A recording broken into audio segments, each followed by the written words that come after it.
Hi hello నమస్తే. నేను మీ శివమణి. అందరూ ఎలా ఉన్నారు? చూస్తున్నారు కదా, ఎక్కడికెళ్ళాను ఏంటి మామిడి చెట్లు చూపిస్తున్నావు మళ్ళీ అనుకుంటున్నారా? మామిడి చెట్లు కదండి, మామిడి చెట్టే. మా అత్తయ్య వాళ్ళ ఇంటికి వచ్చానమాట. అదే మా మేనత్త వాళ్ళ ఇంటికి. సో వాళ్ళ ఇంటి దగ్గర వాళ్ళకి చెరువు ఉందన్నమాట. చేపల చెరువు వాళ్ళది.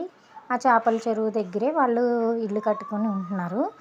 అక్కడైతే చాలా చాలా బాగుందండి. ఫ్రెష్ ఎయిర్ అసలు ఎంత బాగుందంటే, ఇలాగా పల్లెటూరు వాతావరణం, కోడి పుంజుల్ని కోడి పెట్టలని పెంచుతుంది. అలాగే రకరకాల మొక్కలు వేసింది ఇంటి చుట్టూరు కూడా, ఆ చెరువు చుట్టూరు. అసలు వెళ్తే చాలా ప్రశాంతంగా అనిపించింది అనమాట.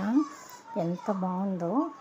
ఇవన్నీ మల్లె చెట్లు, కోడి పిల్లలు చూసారా, ఇవన్నీ కూడా కరివేపాకు చెట్లే, చిన్న చిన్నవి చాలా బాగున్నాయి.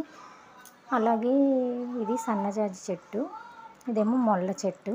ఈ చెట్టు గురించి నెక్స్ట్ వీడియోలో మాట్లాడుకుందాం. అలాగే ఇది చూసారా, కోడి పిల్లలు ఇంకొక రకం. అలా చాలా కోడి పెట్టల్ని పుంజుల్ని అయితే పాపం పెంచుతూ అక్కడ వాతావరణాన్ని ఎంజాయ్ చేస్తున్నారు. ఇది చూస్తున్నారు కదా, తిప్పతీగ అండి. తిప్పతీగ చాలా చాలా మంచిదండి మన హెల్త్కి కూడా. అలాగే చెరువు చుట్టూరు కూడా మందార మొక్కలు, అలాగే రకరకాల మొక్కలు కూడా చుట్టూరు వేసిందనమాట. ఇది చూసారా, నాకెంతో ఇష్టమైన శివుడు బిల్వ పత్రాలు అనమాట, చిగురులతో చాలా బాగుంది. అలాగే మధ్యాహ్నం రైస్ నాకు ఇష్టం అని చెప్పేసి చేపల పులుసు అయితే చేసిందనమాట. చాలా చాలా బాగుందండి చేపల పులుసు, యమ్మీగా. నచ్చితే లైక్ చేయండి, ప్లీజ్ సబ్స్క్రైబ్.